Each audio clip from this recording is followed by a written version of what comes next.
फाटल उमरिया से चोली बलम दराजी मती मार। फाटल उमरिया से चोली बलम दराजी मती मार।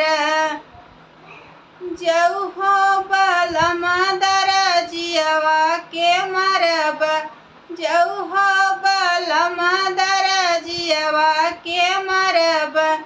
डोली डोली भौरी लगैबै तोहारी बदनामी करैबै।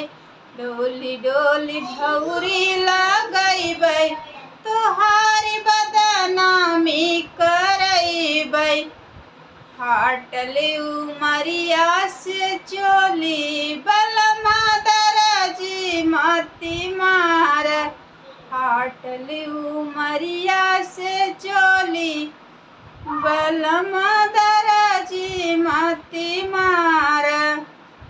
जऊ हो बलम दराजियवा के मरब, जऊ हो बलम दराजियवा के मरब। डोली डोली गेड़ुला घोटबै तोहारी बदनामी करबै। डोली डोली गेड़ुला घोटबै तोहारी बदनामी करबै। फाटल उमरिया से चोली बलम दराजी मती मार। फाटल उमरिया से चोली बलम दराजी मती मार। जऊ हो बलम दराजियवा के मरब, जऊ हो बलम दराजियवा के मरब।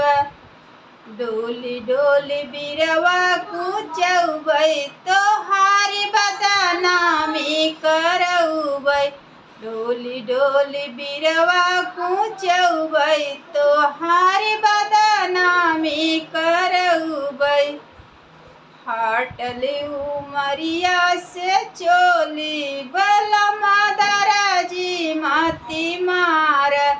फाटल उमरिया से चोली बलम दराजी मती मार। कैसा लगा तो आप लोग ज़रूर कमेंट में बताइए।